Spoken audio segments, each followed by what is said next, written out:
Hi class. Today we're going to learn about tangrams. Tangrams are ancient Chinese puzzles which begin in the shape of a square. That square is then cut into 7 standard pieces. Each piece is called a tan. In creating a picture, all 7 tans must be used. They must touch, but none may overlap. When tangrams are used in storytelling, the storyteller arranges the tans to show the shape of a character in the tale. As new characters or story elements are introduced, the puzzle pieces are rearranged to represent the new character or new element. The fox fairies in Grandfather Tang's story are an integral part of Chinese folklore. They are believed to be endowed with supernatural powers of transformation. Now we're going to make a tangram. On your sheet of cardstock, use a ruler to draw a square which is 6 inches by 6 inches. Use scissors and cut out the square you drew. Hold up your square and fold it in half along the diagonal. Are you holding a triangle now? Let's hope so. Open the triangle and cut the square in half along the diagonal. You now have 2 triangles the same size. Put one of these triangles on your table, and then take the other triangle, fold it in half, open it up, and cut it along the fold so that you have 2 smaller triangles.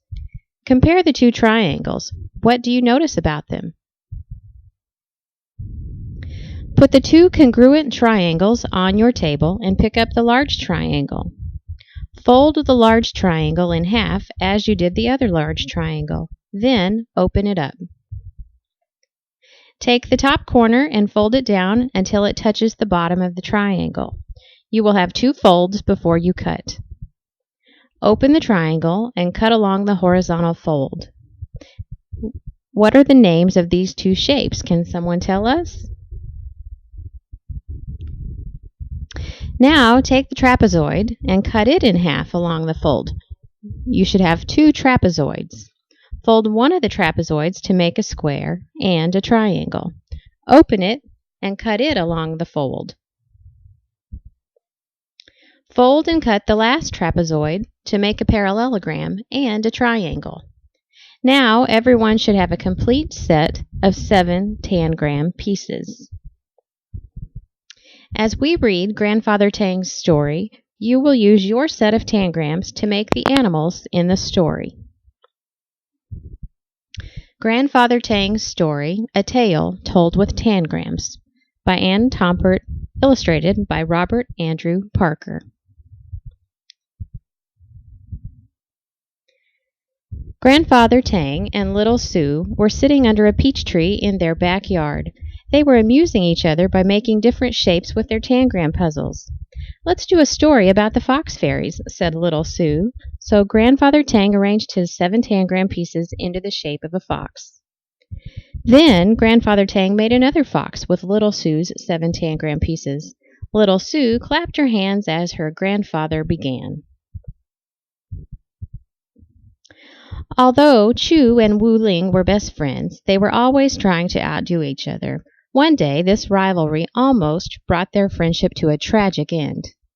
They were sitting under their favorite willow tree beside a river, talking about their magic powers. "I can change myself into a rabbit as quick as a wink," boasted Wu Ling. "I'll bet you can't do that." "I can too," said Chu. "Cannot," said Wu Ling. Anyway, actions speak louder than words, and he changed himself into a rabbit. "Not bad," said Chu, smoothing his whiskers, "but watch me do better than that."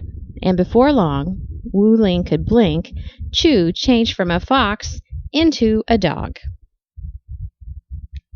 Now, when Chu changed himself into a dog, he not only looked like a dog, but he felt like a dog and acted like a dog.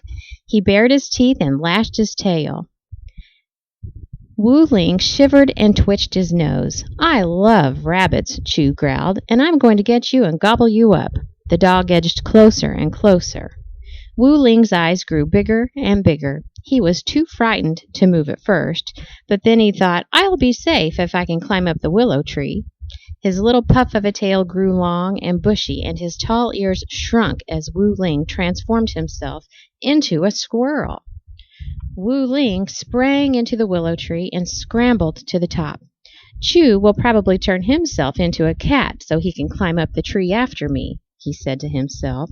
But he'll never catch me. I'll jump from tree to tree, and he won't be able to follow me. Of course, Chu thought about changing himself into a cat.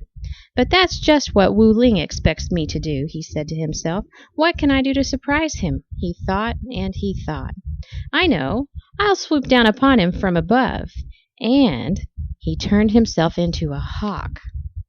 Chu circled round and round in the sky above the willow tree, searching for Wu Ling. Wu Ling peered through the leaves of the tree, looking for Chu on the ground.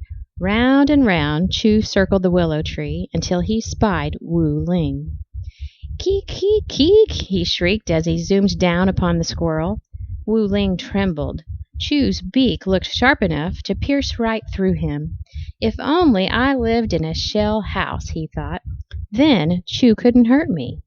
Chu stuck out his fierce claws to seize Wu Ling, but Wu Ling dove toward the river toward the willow tree. And as he dove, he tucked his head and tail and legs, turned green, and changed into a turtle. Wu Ling climbed up on a mossy rock in the middle of the river. He thought he was safe because he looked as if he were part of the rock. Chu circled round and round, searching and searching until his sharp eyes spotted the turtle. Then he swooped down, down, down toward him. But just as Chu reached him, Wu Ling plunged into the water. "Follow me and you'll drown," he cried. "Don't worry," cried Chu, plunging right behind Wu Ling. His body grew longer, covered with scales. He whipped the water with his long, wicked tail, and he snapped his spike-toothed jaws as he turned into a crocodile. Wu Ling circled round and round as he plunged down, down, down to the bottom of the river. Chu lashed his wicked tail as he plunged after Wu Ling. Just as they reached the bottom, Chu clamped Wu Ling in his spike-toothed mouth. "Now I've got you," he bellowed through his clenched teeth. "Oh, no, you haven't," cried Wu Ling, who grew smaller and smaller and changed himself from green to gold as he transformed into a goldfish. And he swam out of Chu's mouth between his spiked teeth. Then he hid in a patch of cattails. Chu turned the water with his lashing tail as he charged into the patch after Wu Ling. With his head swinging back and forth and his eyes darting here and there, he searched for Wu Ling. Wu Ling knew that Chu would not give up until he found him. "I must fly from here," he thought, and he started to honk as he transformed himself into a goose. Chu charged at him, but Wu Ling spread his wings and took to the air. Chu watched him fly to a small island where a flock of geese were feeding. By now he was not only very angry, he was also very hungry. He decided that if he could not catch Wu Ling, any goose would make him a good dinner. He splashed through the water toward the island until he reached it. "Honk, honk, honk," called Wu Ling, and he took to the air. A chorus of honks swelled the air as the flock of geese spread their wings to follow him. While Chu watched, the honking grew fainter, the flock grew smaller, and he felt his anger slowly drain away. "Why, oh why, did we play that stupid game?" he moaned. "I'll never see Wu Ling again." He closed his eyes and sank toward the river's bottom. Just as he touched it, however, he had an idea, and up he popped again, a goose himself. Moments later, Chu was flying after Wu Ling and the other geese. He could hardly see or hear them at first, but he did not let this discourage him. Calling upon every last bit of strength, he forged ahead. Each flap of his wings brought him closer. The wedge of geese slowly grew bigger. The honking grew louder. At last, Chu found himself flying beside Wu Ling. "I'm tired of our silly game," he cried. "Come back with me to our willow tree." Before Wu Ling could answer, Something stung Chu's right wing. He sank toward the ground. A hunter had shot him. Wu Ling flew down beside Chu, placed his left wing under Chu's smashed right wing, and together they fluttered down to the edge of the forest. The hunter ran toward them. Fly away, Chu urged Wu Ling. Save yourself. Fly, fly. I won't desert you, cried Wu Ling. And with a mighty roar, he changed into a lion.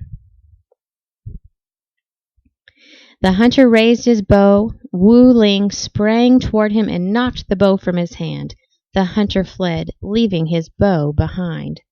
Wu Ling and Chu returned to their fox shapes, and Wu Ling helped Chu to his den, where he took care of him until he was mended. Did they ever play that game again? Asked little Sue. Many times, said her grandfather, but they were very, very careful. That was a good story, said little Sue. Let's do another.